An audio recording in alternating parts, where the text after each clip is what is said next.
Alrighty, we can kick off. Welcome to the new normal.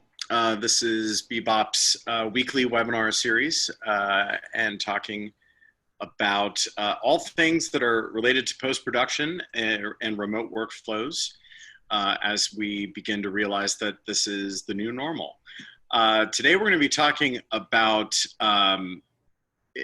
specifically some things that we have seen in the past couple of months since the start of the current crisis, and the way that our existing and new customers have implemented and are using the BeBop platform to make their post workflows function in remote environments. Because we've seen a couple of very unique use cases crop up, and we want to give a little bit more flavor for that. The primary talkers today are going to be John Miller, who is our Senior Vice President of Sales and Marketing, as well as Nathaniel Bonini, who's our Director of Technical Sales. Hey there, guys. Hey, John, how are you today? How you doing? Good. I'm good. Excellent. Yeah, it's going to be a fun topic today, for sure. I think so. I think so, and I should probably, I'll eliminate the surprise if anybody's curious what my Zoom background is, because it's more interesting than my actual apartment. It is the break room on the Nostromo, because that just kind of feels appropriate right now. Plus, I'm a big Alien fan. So why don't we kick off with Argos, Argos Comunicación and Studios in Mexico City. They've been a longtime customer of ours, and initially we came on board, and our engagement with them was essentially kind of what I would call almost like a BeBop 101 type scenario. They were hired to provide visual effects for several series that were in production or imminently going into post-production for Netflix. And it was a larger capacity of work than they had done in the past, and they needed to be able to rapidly expand their capabilities because they didn't want to have to farm the business out to another house or turn it down. So what we were able to do with Argos initially was to set them up on BeBop so that they could expand their capacity without having to throw an enormous amount of money into CapEx. And actually expand the number of equipment that they bought, real estate, and so forth. And since then, they've really been, they've continued to be a customer and have continued to expand the ways that they're working with BeBop. Why don't we talk a bit about what that Argos experience has been and what we have seen, what's different now? Yeah. So, if you don't mind, I'll kick off, Nathaniel. Yeah, go ahead. The interesting part of it is, even on the business side of it, you know what, they had a project that was coming in, it had a certain amount of time, and they didn't, like you said, they didn't want to spend the CapEx, but they had some other projects in the background that were potentially coming in. And the choice to go to BeBop, it's been over a year now, that we turned their doubt about being able to work in the cloud into the reality of everyday usage with it. And as the word spread, even some customers, and I'll use Telemundo, for example. Telemundo was doing some work with Argos as well. And I think we're going to talk about them as a use case in terms of disaster recovery and business continuity. That's right. They went down and saw a project and saw how seamless it worked from being in the cloud. So it was that great user experience and the ability to look forward on projects that would potentially be coming. But if things didn't go in the direction that they wanted to with those other projects, they weren't on the hook for that CapEx and paying for that as well. So it was a great business case just from the very beginning for them. That's right. And John and John, you both mentioned their expanded capacity. And having an expanded seat count is one thing, where you have some machines on-prem and you have an amount of machines in the cloud. And that works very well, but they also expanded their capacity in that by working in the cloud, it allowed them to have many more machines per user. So they could have a couple of extra machines, and it doesn't, as you mentioned, John, the capital cost isn't there to pump tens of thousands of dollars into these machines. But what it does allow them to do, it allows an artist to work on a project, or let's say work on a shot, complete that shot, render out that shot without sending it to a render farm, jump to the next machine and keep working. So that's really one of the extended benefits of having that expanded capacity and workflow. That's that kind of takes us pretty naturally, I think, into on, as John brought them up, Telemundo, in large part because, you know, when we talk about things like CapEx and like the overall costs that are driving, I think, part of the engine that is taking people to using the cloud and to working remotely. In the Telemundo case, I mean, this is what I think I would describe as being kind of like a quintessential use of BeBop in a disaster recovery and business continuity scenario. And I think one of the points to kind of, before you guys talk about that, one of the things that I think we want to highlight is that, you know, in the ordinary business world, when people talk about disaster recovery and they talk about business continuity, they are two very distinct things. They're very discrete things. They're a bit related for obvious reasons, but the goals are different. The way they are implemented tends to be different. The way that they're planned for is different. The way everything about them is, you know, they're more like cousins than they are twins, right? Mm-hmm.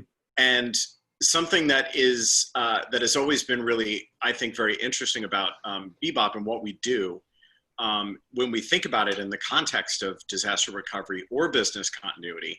At the end of the day, BeBop is the solution for both of those things, depending upon what the business need is. And that's one of those things that I think when it's usually a combination, right, of a CTO or a CIO or a security officer or also the CFO kind of wrap their head around it, and you realize that this is actually one solution that accomplishes both of these very complex, very usually so involved and such expensive projects that, you know, for a lot of media companies and so forth, it's mostly been something that they've only been able to do either not at all or in kind of a half-assed sort of way, where it's like, well, we're doing the bare bones basics of what we can do, but because you're using actual facilities and so forth, you know, there's always the classic question. A huge cost associated with it, the way you had to do it on-prem. Exactly. And of course, it also goes back to the classic kind of question, like, okay, well, awesome. All of your media is in a secure facility that no one on your staff can now get to because something has happened. And, you know, BeBop. One of the best things, John, that came out of this is if you look at our existing customers, when this happened, there was no panic because they called BeBop. You know, we had one customer go up to 40 workstations, another go up to 80 virtual machines. And it was a matter of days and weeks before they already had the infrastructure in place. And it was very simple for us just to start turning on these virtual machines. And people literally took the 0 clients off their desk, went home and plugged back in, and they never skipped a beat. So that's, to me, it's that insurance policy is there all the time, no matter what. And then you're in New York City, you know, a nice blizzard one day shuts everybody down, but you know, people still have to fight their way in. That's right. You have to fight your way in every day. And yes, I'm in New York, and we've seen some truly awful things happen here over the last 20 years that have shut down the city for a week at a time. Now, and I just lost my train of thought because my phone rang. But the disaster recovery aspect of it, John, Conroy, as you mentioned, those are very close cousins. In our view, it's the matter of what we typically do for a disaster recovery type of scenario for a client is we build them what they need to have we build everything, license it, make sure everything's working and ready to go, and then we put it to sleep. And that saves a huge, or I should say, it saves significant cost in that most of that infrastructure is waiting there dormant, ready to be fired up when there's a disaster event. And then if you're talking about business continuity, where you need to have hot failover, and John Miller, as you mentioned, you know, we've in past lives, I'm sure we've all worked with companies. There's some large broadcasters, and I'm not necessarily talking about the major networks, but other companies that have significant revenue propositions for their broadcasts. They have hot failovers, and those are literally 150 miles away from their main studio, and they can go there 24/7, fired up, and they'll be ready to go. And as you said, they won't miss a beat. So when you're working in the cloud, it gives you, as we like to talk about, it gives you the ability to pay for what you consume, and only what you need to access. And that's one of the beauties of having a disaster recovery or business continuity solution, is that you can save on your costs while in everyday work. When there is a disaster, you can fire it up to full blast at a moment's notice, and that's a very compelling use case. That is very true, and I think you know, one of the other kind of veins that I wanted to take us down. It's interesting that I seem to be very fixated today on things that are common but then diverge at some point. In looking at, you know, different ways that we've seen customers, especially in the past couple of months, implement this from the standpoint of, you know, to give a bit of flavor to the variety of ways that we're seeing people working with BeBop, and how specifically they're integrating and orchestrating working with remote workflows into their existing, you know, we don't want to, one of the things that's always been our mainstay has been that we don't want to change the way that you already work. But one of the other aspects of it is that there's huge value to incorporating BeBop into your existing workflows, largely for all the myriad reasons that we've already touched on, plus plenty of other ones that we haven't, from cost, efficiency standpoint, and really just that ability to be able to work from anywhere. Mm-hmm. In terms of how our customers have implemented BeBop, can we talk about, we've got a company that, I'm not going to mention who they are, but they are a global brand that is instantly recognizable, who is producing content not only for broadcast, but also a significant amount for social media. And they have a global operation, and they have, I think the phrase that I'm stealing from you, Nathaniel, that I've heard you say is a follow the sun workflow. That's Can you correct. talk a little bit about how that's working? Absolutely. So this particular client, we have a couple of clients in a similar boat. They work in the UK, and they start their day in London.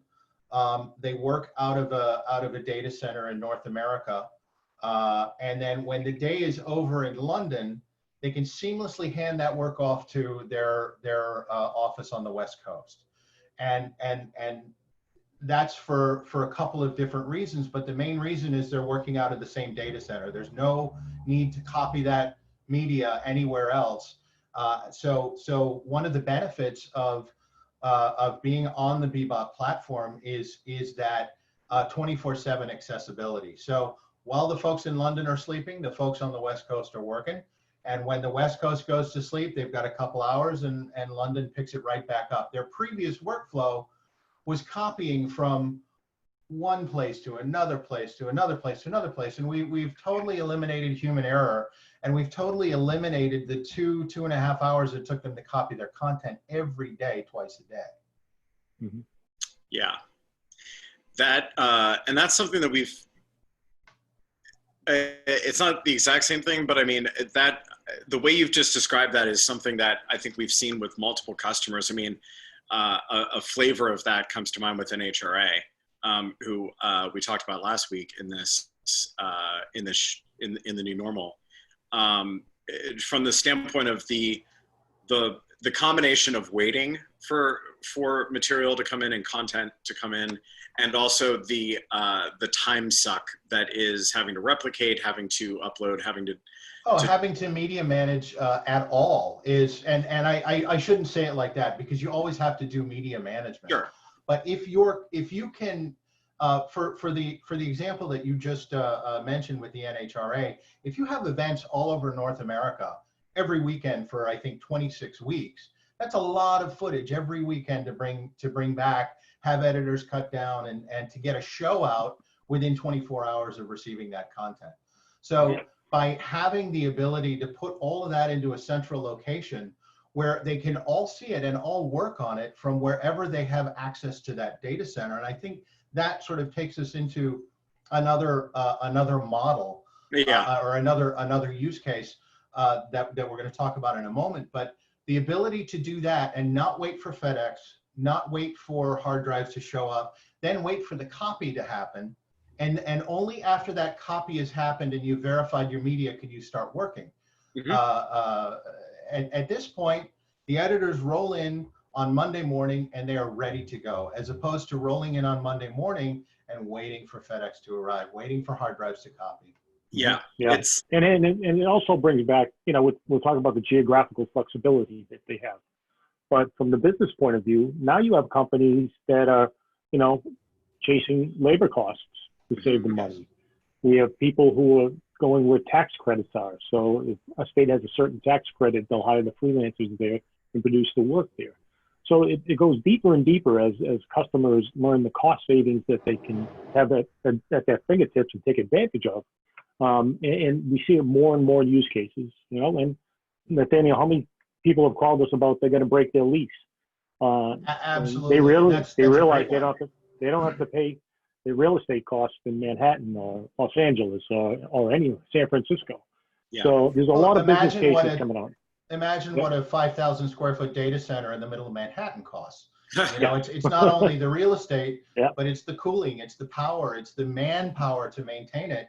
And you see a lot of people, especially in my neck of the woods, and I know that real estate is expensive in California as well, but in my neck of the woods, real estate is ridiculously expensive. So anywhere you can move that to the periphery is a win for the bean counters and everyone else involved.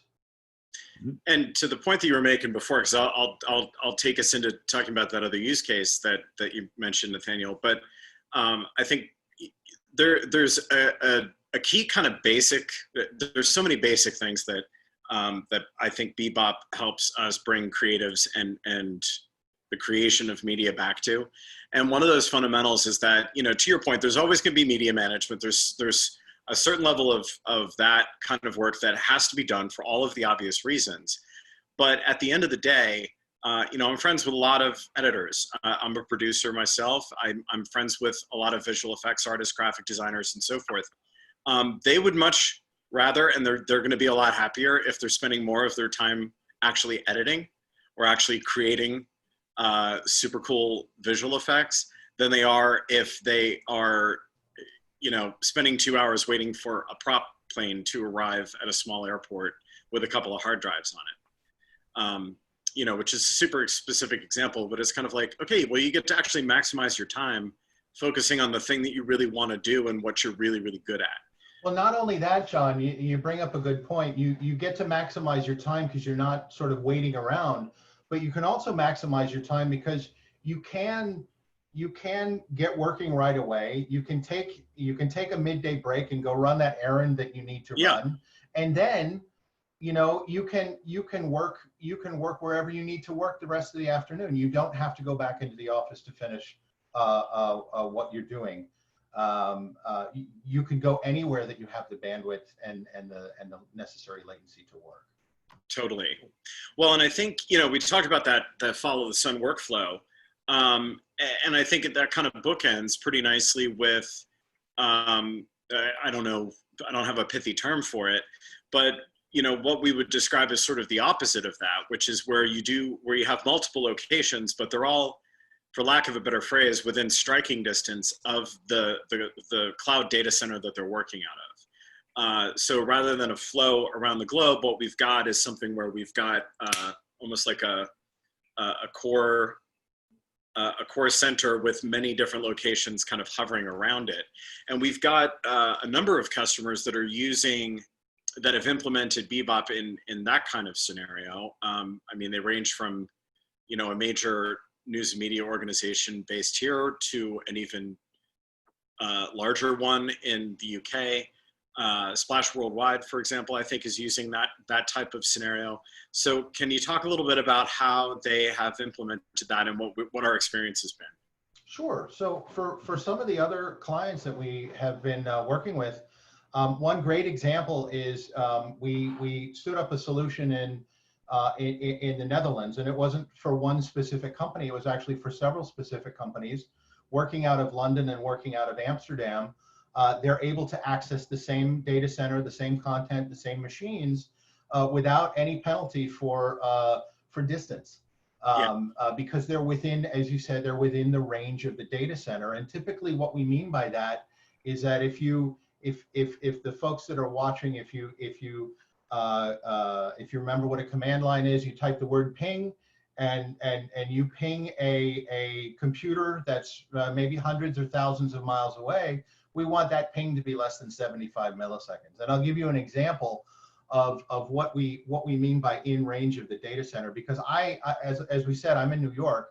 I frequently work in the San Jose data center, and that's about 80 milliseconds away from me, or 2,500 miles. So that is just on the edge of where we like to be to do work on the platform, and it allows us, it allows me in New York to access the content that my colleagues are working on out in California very easily and very readily, and be able to manipulate that content and show off the platform as well. That's pretty awesome. We've got a couple of questions in the Q&A that I think we can address here live. Nathaniel, when we were talking about the company, I think in our Follow the Sun situation, that was sharing data between New York and London, the question was where was the data center for that? Oh, the data center was in between them in Northern Virginia. There's a cluster of data centers in Virginia, and then there's a cluster of data centers on the West Coast, and then there are some spotted throughout the Midwest. And I think there's one particular in Texas which lets us serve the southern part of North America very nicely, including Mexico. But that particular data center was in Virginia. Yeah, and just to give another reference, like we just released our 48-hour trial, and we have it in 6 locations, which is Montreal, West Coast, East Coast US, Singapore, Netherlands, Mumbai. And Mumbai. Mm-hmm. So that gives you the flexibility that we have in operating around the world. And this is going to be very exciting for all our customers to start being able to get a free trial with it as well. Absolutely. And John, since you had the conch, so to speak, we did have a question. If we could you give the quick and dirty on our subscription pricing? Absolutely. So BeBop has a couple layers in the subscription pricing. So we have what's called our organizational layer, which is basically, you got to make the cloud work, and we built one, basically an operating system or an orchestration layer that handles everything there, and also includes all our analytics and our back end that goes along with it with our MCP. And then we have what's called all access users, and then additional users. And our all access users pay for a price per machine, every virtual machine that we have. And we have additional users who get the full access as well, above and beyond, and that's about 25% of that price as well. So finally, we have what's called our collaboration suite, and that's a free tier that you can use our OTS product or our Rocket product with some limitations on it, but that's free for everybody in the organization, so you can get some great collaboration going on throughout that as well. And that's the tiers, and if anybody has any additional questions or quotes, feel free to reach out to me and I'll get them to you directly. That's awesome. And then one other question, Nathaniel, I'll bounce this back to you. It's a question that we get a lot, and I think we just kind of recap it here, which is when the question comes up as far as how many machines are available for each artist. Well, I'd like to say as many as you want, but the limitation is real, and it's true. It's as many as you want. The limitation is really in your licensing, because we are a bring your own license model. If you have enough licenses for each artist to run 5 instances on 5 machines, we can accommodate that. It really ultimately comes down to that licensing and making sure that your tools and plugins are licensed correctly. But the limit is, you know, as many as you need. They can be, the artist can utilize one after the other after the other. That's awesome. Well, we are just about out of time, so I just want to thank you for attending, and this will also be available on our website on demand, and a transcript will be available in a few days as soon as we get that back. John, Nathaniel, thank you so much for your time. Thank you, John. Thanks, you for John. hosting us. Of course, and we will see you all next week for the new normal. Thanks.